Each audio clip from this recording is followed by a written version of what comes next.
बिस्मिल्लाहिर्रहमानिर्रहीम। अस्सलाम वालेकुम नाज़रीन, मैं हूं एडवोकेट इजाज़ अहमद नवाब और आप देख रहे हैं मेरा यूट्यूब चैनल।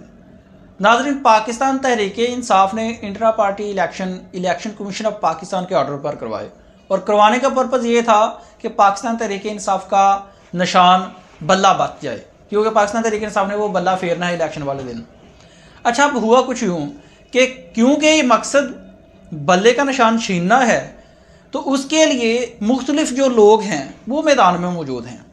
आज पाकिस्तान तहरीक इंसाफ के जो इंट्रा पार्टी इलेक्शंस थे उनको चैलेंज कर दिया गया है अकबर एस बाबर साहब की तरफ से।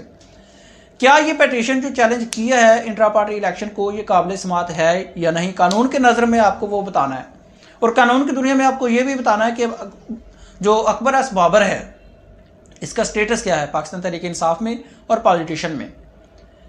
क्या अकबर एस बाबर साहब ये इसके काबिल थे, वो इस पर पूरा उतरते थे क्राइटेरिया पर कि वो इन इलेक्शंस को चैलेंज कर सकें? और साथ ही साथ में मैं आपको ये भी बताता चलूँ कि पाकिस्तान की तारीख में इंट्रा पार्टी इलेक्शंस को आज तक किसी ने चैलेंज नहीं किया था। और पाकिस्तान की पॉलिटिशियन में पाकिस्तान की जो पॉलिटिकल पार्टीज़ हैं उनके सभी के आप उठा के देख लें, इंट्रा पार्टी इलेक्शंस वो अनकंटेस्टेड होते हैं सारे के सारे अनकंटेस्टेड होते हैं।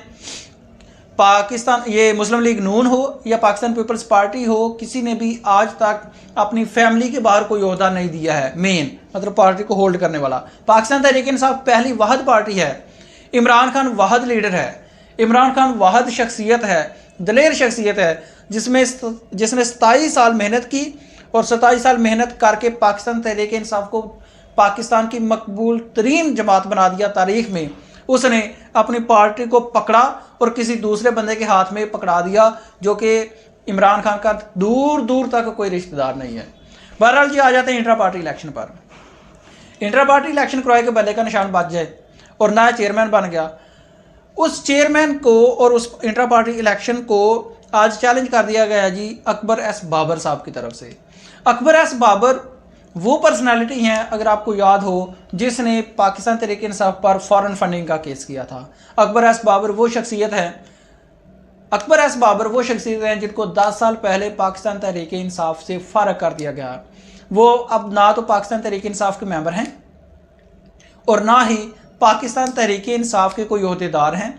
उनका पाकिस्तान तहरीक इंसाफ के साथ किसी किस्म का कोई भी ताल्लुक नहीं है। अब पाकिस्तान तहरीक इंसाफ के जो चेयरमैनशिप है, जो नए चेयरमैन है और बल्ले का निशान है, बात फिर वहाँ पर आके रुक गई। पहले नंबर पे तो ये जो एप्लीकेशन है ये नॉट मेंटेनेबल है, ये मेंटेनेबल है ही नहीं, क्योंकि जो बंदा चैलेंज कर रहा है वो किसी भी तरह से इस इलेक्शन से मुतासरा नहीं है। अकबर एस बाबर जो इस पटिशन को चैलेंज कर रहा है वो इससे मुतासरा नहीं है, क्योंकि ना तो उसने कागजात नामजदगी करवाए और ना ही ये पाकिस्तान तहरीक इंसाफ का मेंबर या किसी भी तरह से कोई हिस्सा है, इसलिए ये मुतासरा नहीं है। तो ये जो एप्लीकेशन है ये नॉट मेंटेनेबल है, ये काबिल समात एप्लीकेशन नहीं है, ये खारिज हो जाएगी मेरिट पर फैसला हुआ तो। बहरहाल अगर ये एक्सेप्ट हो जाती है, अगर ये एप्लीकेशन एक्सेप्ट हो जाती है तो फिर क्या होना है? फिर मैं आपको वाज़ा कर दूं कि जो इलेक्शन कमीशन ऑफ पाकिस्तान ने ऐलान किया था, ऑर्डर किया था कि अगर 20 दिन के अंदर इलेक्शन नहीं करवाए तो बल्ले का निशान चला जाएगा, तो वो वहाँ पर मौजूद रहना। मीन्स के अगर इसकी ये एप्लीकेशन एक्सेप्ट हो भी जाती है तो बल्ले का निशान मौजूद रहना पाकिस्तान तहरीक इंसाफ के पास।